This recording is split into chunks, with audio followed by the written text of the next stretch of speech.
தரித்திரருக்கு சுவிசேஷம், திருச்சபைக்கு சத்தியம், இந்த ரெண்டு நோக்கங்களோடு மன்னாமழை பெய்து கொண்டிருக்கிறது. சங்கீத புஸ்தகத்திலிருந்து தொடர்பாக செய்திகளை படித்து தியானித்து வருகிறோம். இந்த செய்திகளை நீங்கள் மகிமை டிவியிலே சனிக்கிழமை தோறும் ஞாயிற்றுக்கிழமை தோறும் மாலை 5 மணிக்கு நீங்கள் பார்க்கலாம். அனைத்து செய்திகள் யூடியூப்பில் இடம்பெறுகின்றன. ஒருவேளை நீங்கள் மகிமை டிவியிலே பார்ப்பதற்கு உங்களுக்கு நேரமில்லை என்றால் நீங்கள் யூடியூப்பிலே போய் அந்த தொடர் செய்திகளை நீங்கள் பார்த்து கொள்ளலாம். அது மட்டுமின்றி வேதம் முழுவதற்கும், ஆதியாகமம் முதல் வெளிப்படுத்தும் விசேஷம் வரை வேதம் முழுவதற்கும் 66 நூல்களுக்கும் விளக்கவரை எழுதியிருக்கிறோம். 8 பாகங்களிலே இந்த விளக்கவரை நூல்கள் உங்களுக்கு கிடைக்கும். குறிப்பிட்ட தொலைபேசி எண்களிலே முகவரியிலே நீங்கள் தொடர்பு கொண்டு இந்த புஸ்தகங்களை நீங்கள் வாங்கிக் கொள்ளலாம். ஆண்டவர் உங்களை ஆசீர்வதிப்பாராக. இப்பொழுது நாம் செய்திக்கு செல்வோமா? 136ஆம் சங்கீதம். இந்த சங்கீதத்தை எழுதியது யார் என்று தெரியவில்லை. அநாதை சங்கீதம் என்று அழைக்கிறார்கள்.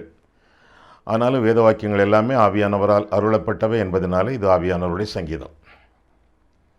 தேவாலயம் 2வது தடவை கட்டப்பட்ட பொழுது எஸ்ரா தலைமையிலே அந்த தேவாலய பிரதிஷ்டையின் போது அந்த சூழ்நிலைகளை அடிப்படையாக கொண்டு எழுதப்பட்ட சங்கீதம் என்று வேத அறிஞர்கள் கூறுகிறார்கள். இந்த சம்பவங்கள் 2 நாளாகமும் 7ஆம் அதிகாரத்திலே காணப்படுகின்றன. இஸ்ரவேல் ஜனங்கள் சிறையிருப்புக்கு பிறகு எருசலேமுக்கு வந்து அவர்கள் கட்டிய ஒரு ஆலயம். இந்த ஆலயத்தை குறித்து இன்னும் தொடர்ந்து இதனுடைய வரலாற்றை காணும் பொழுது யூதா தேசத்தை மோவாபியரும் அம்மோனியரும் அவர்களுக்கு எதிராக படையெடுத்து வந்த பொழுது யூதாவை ஆண்டவர் காத்து கொண்டார். யோசபாத்தின் பாடகர்கள் அந்த வெற்றியை பாடினார்கள். அந்த கருத்துக்களை வரலாற்றை அடிப்படையாக கொண்டு இந்த சங்கீதம் ஆக்கப்பட்டிருக்கிறது. இந்த வரலாற்று உண்மைகளை 2 நாளாகமம் 20ஆம் அதிகாரத்திலும் 101ஆம் சங்கீதம் 1ஆம் வசனம், 107ஆம் சங்கீதம் 1ஆம் வசனம், இன்னும் 118ஆம் சங்கீதம் 1ஆம் 29ஆம் வசனங்களிலும் நாம் காண்கிறோம். இந்த சங்கீதம் அதிகமாக வலியுறுத்தக்கூடிய ஒரு கருத்து தேவனுடைய கிருபை.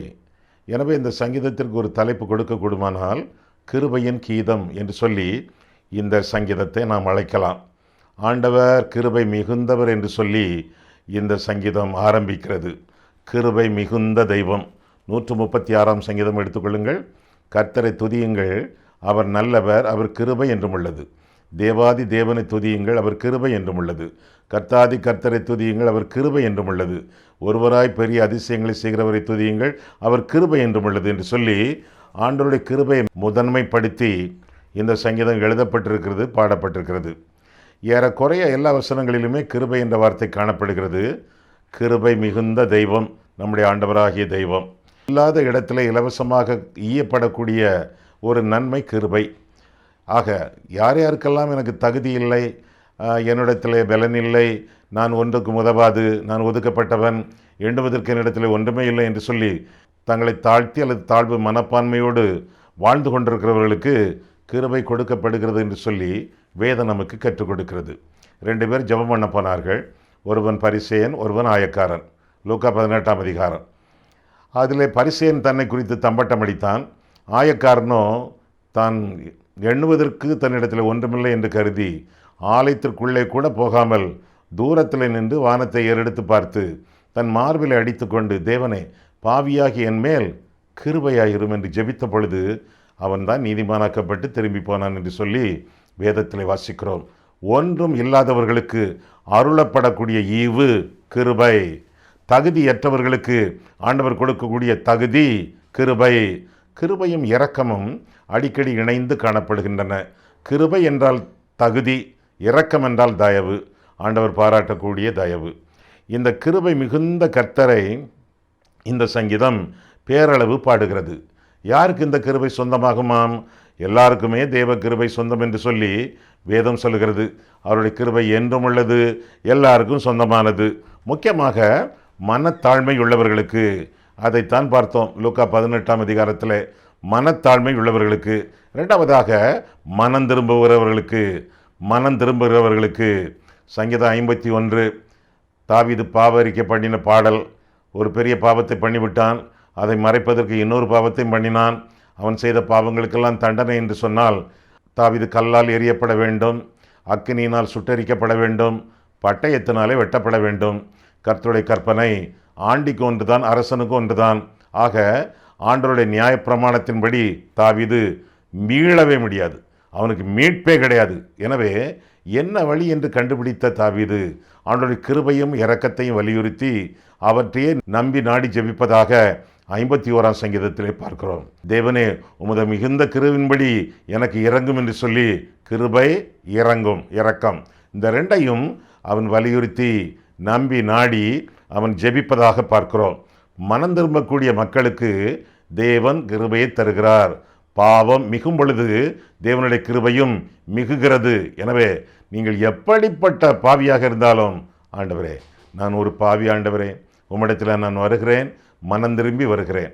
மனம் திரும்ப முடியாத என்னுடைய வாழ்க்கையின் பகுதிகளுக்கு, பழக்க வழக்கங்களுக்கு நீர் மனம் திரும்புதலை அருளி செய்யும் என்று சொல்லி உடைந்த உள்ளத்தோடு ஆண்டவருடைய சமூகத்திலே வந்து சேர்கிறவர்களுக்கு, மனம் திரும்புதலோடு ஆண்டவரை அண்டிக் கொள்ளுகிறவர்களுக்கு ஆண்டவர் கிருபையை அளிக்கிறார். அது மட்டுமல்ல, மனத்தாழ்மை உள்ளவர்களுக்கு மட்டுமல்ல, மனம் திரும்புகிறவர்களுக்கு மட்டுமல்ல, மன்றாடுகிறவர்களுக்கும் ஆண்டவர் கிருபை அளிக்கிறார். 2 கொரிந்தியர் 12, எனக்கு வெளிப்படுத்தப்பட்ட மேன்மை நிமித்தம் நான் என்னை உயர்த்தாதபடிக்கு என் சரீரத்தில் ஒரு முள் கொடுக்கப்பட்டிருக்கிறது. அது என்னை குட்டுகிற சாத்தானுடைய தூதனாய் இருக்கிறது. அது என்னை விட்டு நீங்கும்படி நான் கர்த்தரிடத்தில் 3 தரம் வேண்டிக் கொண்டேன். அதற்கு அவர், என் கிருபை உனக்கு போதும், உன் பலவீனத்திலே என் பலன் பரிபூரணமாக விளங்கும் என்று சொல்லி பவுல் அறிவிப்பதாக 2 கொரிந்தியர் 12ஆம் அதிகாரம் 8ஆம் வசனம் முதலாக 10ஆம் வசனம் வரையிலும் நாம் பார்க்கிறோம். மன்றாடுகிறவர்கள், அவரை நோக்கி பார்க்கிறவர்கள், அவர்களுக்கு ஆண்டவர் கிருபையை அருளி செய்கிறார். மக்கள் எல்லாருக்கும் கிருபை, மனம் திரும்புகிறவர்களுக்கு கிருபை, மனத்தாழ்மை உள்ளவர்களுக்கு கிருபை, மன்றாடுகிறவர்களுக்கு கிருபை, எல்லாருக்கும் கிருபை போதுமானது. என் கிருபை போதும் என்று ஆண்டவர் சொல்லிவிட்டார். ஆமாம், கிருபையின் பயன்கள் என்ன? ஆண்டவருடைய கிருபையை பெற்றுக்கொள்வதனாலே நமக்கு கிடைக்கப்பெறக்கூடிய பயன்கள் யாவை? முதலாவதாக ரட்சிப்பு. எபேசியர் 2ஆம் அதிகாரம் 6ஆம் வசனம் முதலாக பார்க்கும் பொழுது, கிருபையினாலே விசுவாசத்தை கொண்டு ரட்சிக்கப்பட்டீர்கள், இது உங்களால் உண்டானதல்ல, இது தேவனுடைய ஈவு, ஒருவரும் பெருமை பாராட்டாதபடிக்கு இது கிரியைகளினால் உண்டானதல்ல என்று சொல்லி வேதத்தில் வாசிக்கிறோம். கிரியைகளினால் அல்ல, கிருபையினால். சன்மார்க்க கிரியினாலும் அல்ல, சடங்காச்சார கிரியைகளினாலும் அல்ல, இது தேவனுடைய ஈவு, கிருபையினாலே கிடைக்கப்பெறுவது. விசுவாசத்தினாலே கூட அல்ல, கிருபையினால் தான் ரட்சிப்பு. கிருபை ரட்சிப்பை வழங்குகிறது, விசுவாசம் ரட்சிப்பை வாங்குகிறது. அவ்வளோதான். ஒரு வகையில் விசுவாசம் என்பது ஒரு திருவோட்டை போன்றது. தேவனுடைய கிருபை ரட்சிப்பை கொடுக்கிறது. தேவன் நமக்கு தந்த விசுவாசம் அந்த ரட்சிப்பை வாங்குகிறது. கிருபையினாலே விசுவாசத்தை கொண்டு ரட்சிக்கப்பட்டீர்கள், இது உங்களால் உண்டானதல்ல, இது தேவனுடைய ஈவு, ஒருவரும் பெருமை பாராட்டாதபடிக்கு இது கிரிகளினால் உண்டானதல்ல என்று சொல்லி நாம் வேதத்தில் வாசிக்கிறோம். ஆக ரட்சிப்பு கிடைக்கிறது, வரங்கள் கிடைக்கின்றன.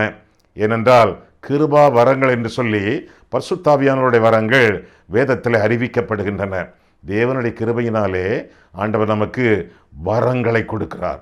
எல்லா விசுவாசிகளுக்கும் வரங்கள் உண்டு. வரமில்லாத ஒரு விசுவாசி கிடையவே கிடையாது. ஆவியானவருடைய அனுகிரகம் அவனுடைய பிரயோஜனத்திற்கென்று அளிக்கப்பட்டிருக்கிறது என்று சொல்லி வேதத்தில் வாசிக்கிறோம். 1 கொரிந்தியர் 12:7, The manifestation of the Spirit is given to each one for common good.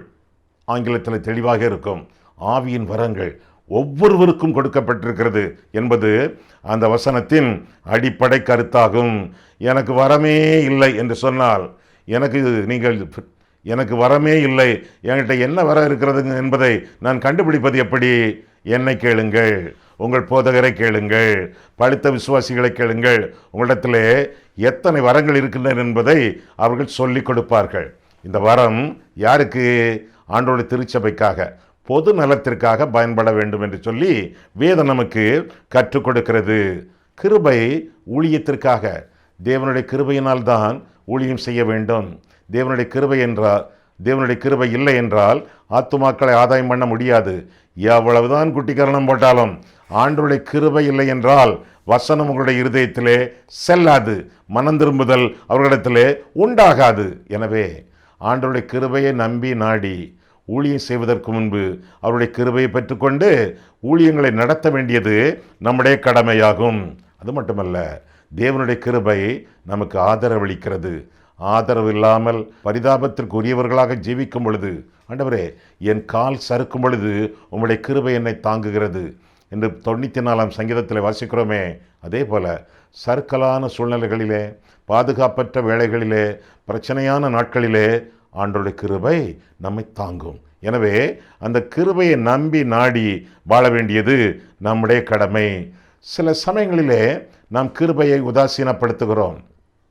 சில சமயங்களிலே இந்த கிருபையை தரக்கூடிய ஆண்டவரை அலட்சியம் பண்ணுகிறோம். சில சமயங்களிலே இந்த கிருபையை விருதாவாக்குகிறோம், வீணடிக்கிறோம். அப்படிப்பட்ட ஒரு மனிதன் உண்டு வேதத்திலே. ஏசா என்பது அவனுடைய பெயர். அவன் என்ன செய்தானாம்? அவனை குறித்து நான் வேதத்தில் பார்க்கும் பொழுது எபிரேயர் 12ஆம் அதிகாரம், எபிரேயர் 12ஆம் அதிகாரம் எடுத்துக்கொள்ளுங்கள். இந்த மனுஷனை நாம் சந்திப்போம். கிருபைக்கும் அவனுக்கு என்ன சம்பந்தம், எப்படி அந்த கிருபை அவன் இழந்து போகிறான் என்பதை பார்ப்போம். எபிரேயர் 12:15 முதல் வாசிக்கிறேன், கேளுங்கள். எபிரேயர் 12:15 முதல் 17 வரை. ஒருவனும் தேவனுடைய கிருபையை இழந்து போகாதபடிக்கும் யாதொரு கசப்பான வேர், கசப்பு, யாதொரு கசப்பான வேர் முளைத்தெழும்பி கலக்கம் உண்டாக்குகிறதினால் கலக்கம், அநேகர் தீட்டுப்படாதபடிக்கும் ஒருவனும் வேசி கள்ளனாகவும், கள்ளன் களங்கம், ஒருவனும் வேசி கள்ளனாகவும் ஒருவேளை போஜனத்துக்காக தன் சேஷ்ட புத்திர பாகத்தை விற்று போட்ட ஏசாவை போல சீர்கெட்டவனாகவும் இராதபடிக்கும் எச்சரிக்கையாயிருங்கள். ஏனென்றால் பிற்பாடு அவன் ஆசீர்வாதத்தை சுதந்திரித்துக் கொள்ள விரும்பியும் ஆகாதவன் என்று தள்ளப்பட்டதை அறிவீர்கள். அவன் கண்ணீர் விட்டு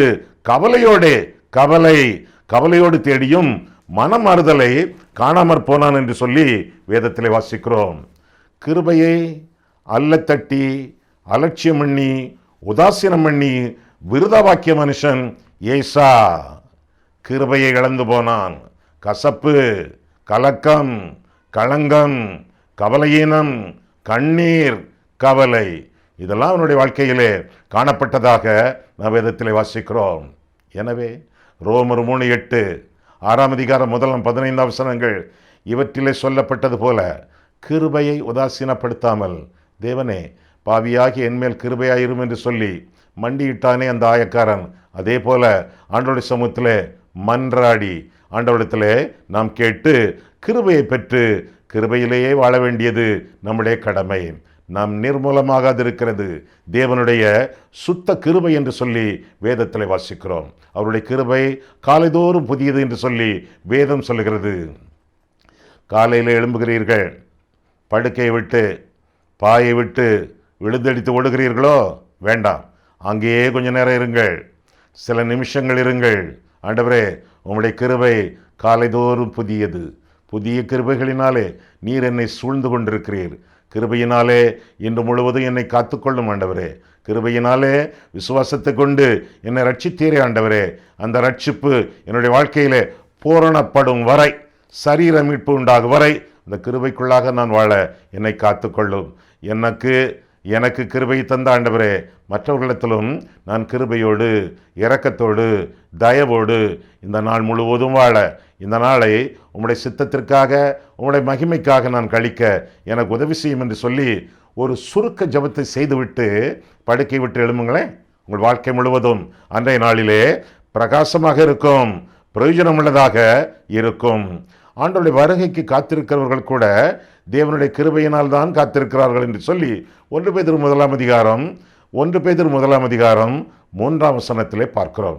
ஆக நாம் வாழ்வதும் வழிநடப்பதும் வருகைக்கு ஆயத்தப்படுவதும் அடிப்படை கிருபை என்று உணர்ந்து ஆண்டவருடைய கிருபைக்காக ஆண்டவரை துதித்து போற்றி அதை அலட்சியம் பண்ணாமல் வாழ வேண்டியது நம்முடைய கடமை. ஆக முதலாவதாக இந்த சங்கீதம் சொல்வது கர்த்தர் கிருபை மிகுந்தவர், இரண்டாவதாக கிரியையிலே சிறந்தவர் என்று சொல்லியும் இரண்டாவதாக நாம் பார்க்கிறோம். 4ஆம் வசனம் முதல் 9ஆம் வசனம் வரை பார்க்கும் பொழுது, இன்னும் தொடர்ந்தும் பார்க்கும் பொழுது கிரியையிலே கர்த்தர் சிறந்தவர். 4ஆம் வசனம் பாருங்கள். 136ஆம் சங்கீதம் 4ஆம் வசனம் முதல், ஒருவராய் பெரிய அதிசயங்களை செய்கிறவரை துதியுங்கள், அவர் கிருபை என்றும் உள்ளது. வானங்களை ஞானமாய் உண்டாக்கினவரை துதியுங்கள், அவர் கிருபை என்றும் உள்ளது. தண்ணீர்களுக்கு மேலே பூமியை பரப்பினவரை துதியுங்கள், அவர் கிருபை என்றும் உள்ளது. பெரிய சுடர்களை உண்டாக்கினவரை துதியுங்கள், அவர் கிருபை என்றும் உள்ளது. தொடர்ந்து கிருபை கிருபை கிருபை, எல்லாமே கிருபை. ஆண்டவர் தம்முடைய கிரியையிலே கூட சிறந்தவர் என்று சொல்லி இந்த சங்கீதம் நமக்கு அறிவிக்கிறது.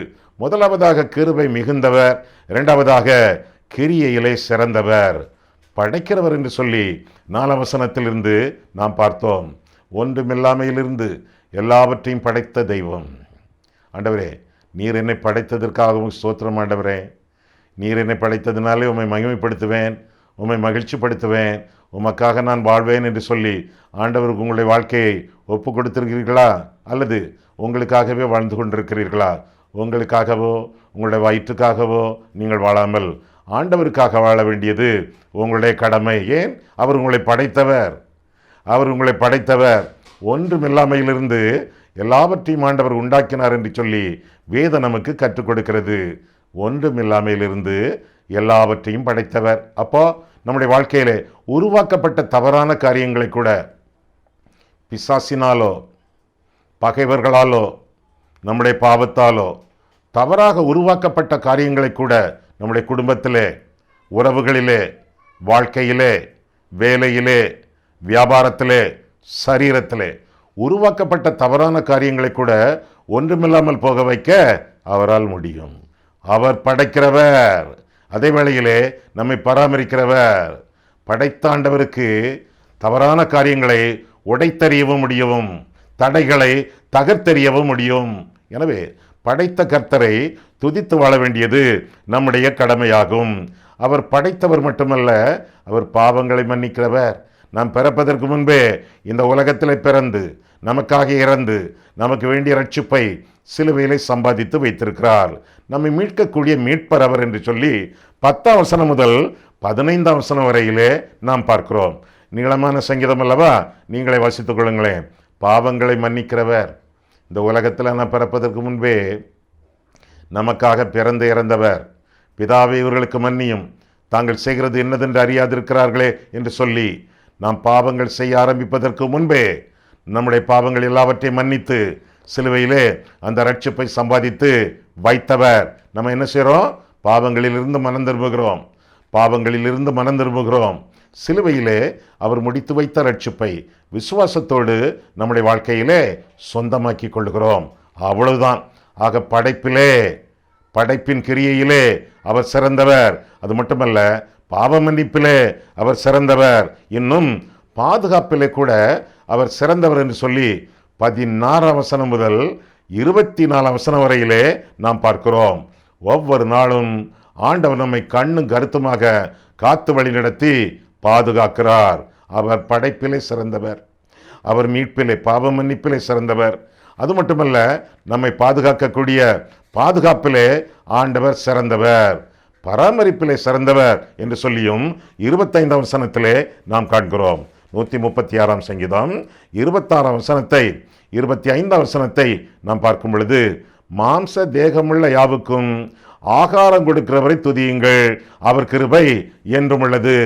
எல்லாருக்கும் ஆகாரம்.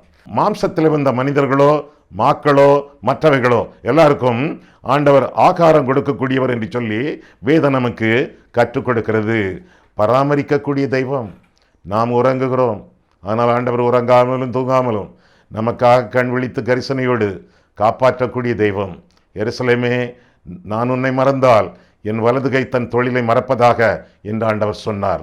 நான் இளைஞனாய் இருந்தேன், முதிர் வயதுள்ளவனுமானேன், ஆனாலும் நீதிமான் கைவிடப்பட்டதையும் அவன் சந்ததி அப்பத்துக்காக இறந்து தெரிகிறதையும் நான் கண்டதில்லை என்று சொல்லி தாவீது சாட்சி பகர்ந்தான். பராமரிக்கக்கூடிய தெய்வம். நாம் கேட்காத ஏராளமான நன்மைகளை ஆண்டவர் நமக்கு செய்திருக்கிறார். எனவே கேட்கும் நன்மைகளை அவருடைய சித்தப்படி நமக்கு நிச்சயமாக தந்தள்ளுவார். வருத்தப்பட்டு பாரஞ்சுமக்கிறவர்களே, நீங்கள் எல்லோரும் என்னிடத்தில் வாருங்கள், நான் உங்களுக்கு இளைப்பாறுதல் தருவேன். என்னிடத்தில் வருகிறவனை நான் புறம்பே தள்ளுவதில்லை. கேளுங்கள், அப்பொழுது உங்களுக்கு கொடுக்கப்படும். கேட்கிறவன் எவனும் பெற்றுக்கொள்கிறான். என் நாமத்தினாலே நீங்கள் எதை கேட்டாலும் குமாரனிலே பிதா மகிமைப்படும்படியாக நான் அவைகளை செய்வேன். இப்பேற்பட்ட வாக்குத்தத்தங்கள் இயேசு கிறிஸ்துவுக்குள் ஆம் என்றும் அவருக்குள் ஆமேன் என்றும் இருக்கிறது என்று சொல்லி நாம் வேதத்தில் வாசிக்கிறோம். எப்பேற்பட்ட வாக்குத்தத்தங்கள்! நாம் பிறப்பதற்கு முன்பே இந்த வாக்குத்தத்தங்களை எல்லாம் ஆண்டவர் நமக்காக எழுதி வைத்திருக்கிறார். நாம் பிறந்த பிறகுதான் இவற்றையெல்லாம் வாசித்தோம், வாழ்க்கையிலே சொந்தமாக்கி கொள்கிறோம். படைக்கிற ஆண்டவர், நம்மை பராமரிக்கிற ஆண்டவர். ஆக கிரியையிலே சிறந்த கர்த்தர். என்னென்ன கிரியைகள் என்று பார்த்தோம்? படைப்பிலே, பாவ மன்னிப்பிலே, பாதுகாப்பிலே, இன்னும் பராமரிப்பிலே. நம்மை பாதுகாக்கக்கூடிய தெய்வம், நம்மை பராமரிக்கக்கூடிய தெய்வம், கிரியையிலே சிறந்தவர். ஆக முதலாவதாக கிருபை மிகுந்தவர், இரண்டாவதாக கிரியையிலே சிறந்தவர், மூன்றாவதாக கீழ்ப்படுத்தும் ஆண்டவர். எல்லாவற்றையும் தமக்கு ஆண்டவர் கீழ்ப்படுத்துகிறார். 26ஆம் வசனம், கடைசி வசனத்தை பாருங்கள். பரலோகத்தின் தேவனை துதியுங்கள், அவர் கிருபை என்றும் உள்ளது. தேவன் பரலோகத்தில் இருக்கிறார். பூமி அவருடைய பாதபடி, எல்லாம் அவருடைய கட்டுப்பாட்டிலே, கண்ட்ரோலிலே, ஆளுகையிலே இருக்கிறது. அவர் எல்லாரையும் எல்லாவற்றையும் ஆள்கிறார். எல்லாமும் எல்லாரும் அவருடைய பாதுகாப்பிலே, ஆளுகையிலே இருக்கிறார்கள். அவர் தேவாதி தேவன் என்று சொல்லி வேதத்திலே வாசிக்கிறோம். அவருடைய கட்டுப்பாட்டுக்குள்ளே நாம் வாழ வேண்டும். கீழ்ப்படுத்தக்கூடிய ஆண்டவர். கட்டுப்பாட்டை மீறினால் வாழ்க்கையிலே தட்டுப்பாடுகள் வரும், பிரச்சனைகள் அதிகமாக மிகும். எனவே எதற்கும் பயப்படாமல் ஆண்டவருடைய வாக்குத்தத்தத்தை நம்பி அவருக்கே பயந்து பய பக்தியோடு நாம் ஜீவிக்க வேண்டியது நம்முடைய கடமை. காரணம், அவர் எல்லாவற்றையும் ஆளக்கூடியவர், எல்லாவற்றையும் எல்லாரையும் கீழ்ப்படுத்தக்கூடியவர். எனவே அவருடைய பலத்த கரத்திற்குள்ளே நாமும் அடங்கி இருந்து வாழ வேண்டியது நம்முடைய கடமை ஆகும். கீழ்ப்படுத்தும் ஆண்டவர். அவருக்கு மிஞ்சி நாம் துள்ளக்கூடாது, அவருக்கு முன்னால் நாம் ஓடக்கூடாது, அவருக்கு முன்னால் நாம் ஓடவே கூடாது. அவரை பின்பற்ற வேண்டும், அவருக்கு பின் செல்ல வேண்டும். கர்த்தர் என் மேய்ப்பராய் இருக்கிறார் அப்படின்னா என்ன அர்த்தம்? நாம் அவருடைய ஆடுகள். ஆடுகள் என்ன செய்ய வேண்டும்? அவருடைய சத்தத்திற்கு செவி கொடுக்க வேண்டும், அவருக்கு பின் செல்ல வேண்டும். ஒருவேளை கர்த்தருக்கு சித்தமானால் அவருக்காக ஜீவனையும் கொடுக்க வேண்டும். ஆடுகள் பலியின் சின்னம். ஆண்டவருக்காக சமூலமாக நம்மை சர்வாங்க தகன பலியாக ஆண்டவருடைய சமூகத்திலே செலுத்த வேண்டும். கிறிஸ்தவர்கள், கிறிஸ்துவை விசுவாசிக்கிறவர்கள் தங்கள் ஆசை இச்சைகளை சிலுவையிலே அறைந்திருக்கிறார்கள் என்று சொல்லி நாம் வேதத்தில் வாசிக்கிறோமே. அதே போல ஆண்டவருக்கு கீழான ஆடுகளாக இருக்கக்கூடிய நாம் அவருடைய கைக்குள்ளான ஆடுகளுமாமே என்று சொல்லி வேதம் கற்றுக் கொடுக்கிறது. ஆக கீழ்ப்படுத்தும் ஆண்டவருக்கு கீழ்ப்படிந்து ஆண்டவருடைய கைக்குள்ளான ஆடுகளாக வாழ வேண்டியது நம்முடைய கடமை. சுய மதியை நெறி என்று உகந்து சாய்ந்து தன்னிச்சையாக போகக்கூடிய ஆடுகளாக அல்ல, கர்த்தருடைய கட்டுப்பாட்டுக்குள்ளே, அவருடைய நெறிகளுக்குள்ளே வாழ வேண்டியது நம்முடைய கடமை. வீட்டில் மீன் தொட்டி வைத்திருக்கிறீர்களா? கண்ணாடி தொட்டி, நீர் நிரம்பி இருக்கும், பல கலர்களில் மீன்கள் இருக்கும். அங்கே கல் புல்லெல்லாம் போட்டு வைத்திருப்பீர்கள், பார்க்க பார்க்க அழகாக இருக்கும். அந்த தொட்டிக்குள்ளே மீன் இருக்க வேண்டும். மற்றவர்களைப் போல நான் குதிக்க முடியவில்லையே, ஆட முடியவில்லையே, நடக்க முடியவில்லையே, வீட்டுக்கு வெளியே செல்ல முடியவில்லையே, இதே எனக்கு ஒரு சிறைச்சாலை போல இருக்கிறது என்று மீன் நினைத்து வெளியே துள்ளினால் துவளும், துடிக்கும், தூங்கும். பிறகு கண்ணை திறக்கவே அதனால் முடியாது. கட்டுப்பாடு அவசியம். ஆண்டவருடைய கைக்குள்ளான ஆடுகளாக வாழ வேண்டியது கடமை.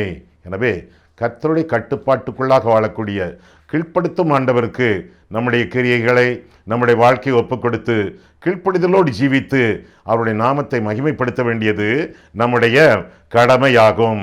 ஆக கிருபை மிகுந்த கர்த்தர், கிரியைகளில் சிறந்த கர்த்தர், கீழ்ப்படுத்தும் கர்த்தர்.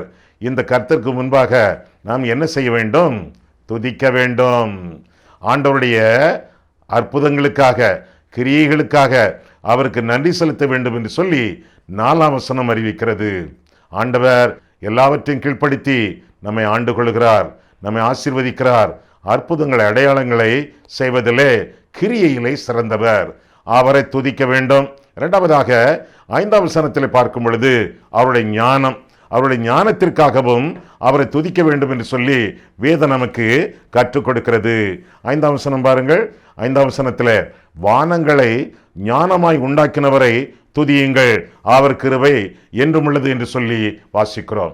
அவருடைய அற்புதங்களுக்காக துதிக்க வேண்டும், அவருடைய ஞானத்திற்காக துதிக்க வேண்டும், அவருடைய வல்லமையான கிரியைகளுக்காக அவரை துதிக்க வேண்டும் என்று சொல்லி 6ஆம் வசனத்திலே நாம் வாசிக்கிறோம். ஆக நம்முடைய தேவாதி தேவன், நம்முடைய கர்த்தாதி கர்த்தர், கிருபை மிகுந்தவர், கிரியைகளிலே சிறந்தவர், கீழ்ப்படுத்தும் ஆண்டவர். இந்த ஆண்டவருக்கு நாம் நன்றி செலுத்தி துதி செலுத்தி ஆண்டவருடைய கைக்குள்ளான ஆடுகளாக வாழ அவருடைய நாமத்தினாலே அவருடைய சமூகத்திலே அர்ப்பணிப்போம். கர்த்தர் உங்களை ஆசீர்வதிப்பாராக. கண்களை மூடுவோம், கர்த்தரை பார்ப்போம். அன்புள்ள ஆண்டவரே, உம்முடைய வசனங்களை ஆராயவும் எங்கள் வாழ்க்கையை ஆராயவும் உம்முடைய சந்நிதியிலே எங்களை வழிநடத்தினீர். அதற்காக நன்றி செலுத்துகிறோம் சுவாமி. அன்புள்ள கர்த்தாவே, உம்முடைய நாமத்தினாலே நாங்கள் சொல்லப்பட்ட செய்திகளை நாங்கள் கேட்டோம் ஆண்டவரே. கர்த்தாவே, நீர் எவ்வளவு சிறந்தவர் ஆண்டவரே, நீர் கிருபை மிகுந்தவர் ஆயிற்றே. நாங்கள் நிம்மதியாக இருப்பதற்கு காரணம் உம்முடைய கிருபை மட்டுமே. நாங்கள் நிர்மூலமாக சிதறாமல் உம்முடைய கிருபையினாலே காக்கப்பட்டிருக்கிறோமே. நீர் கிரியைகளிலே சிறந்தவராட்சி ஆண்டவரே. எங்களை படைத்து பராமரித்து எங்களை பாதுகாத்து எங்கள் பாவங்களை மன்னித்து எங்களை ஆண்டு கொண்டிருக்கிறீரே ஆண்டவரே. எனவே கீழ்ப்படுத்தும் கர்த்தாவே, உம்முடைய ஆளுகைக்கு பூரணமாக எங்களுடைய ஜீவியத்தை அர்ப்பணித்து உம்முடைய ஞானத்திற்காக, உம்முடைய வல்லமைக்காக, உம்முடைய அற்புத அடையாளங்களுக்காக உம்மை நாங்கள் போற்றி துதித்து வாழ நீர் எங்களுக்கு உதவி செய்யும். இயேசு கிறிஸ்துவின் நாமத்தில் ஜெபிக்கிறோம் பிதாவே. ஆமேன்.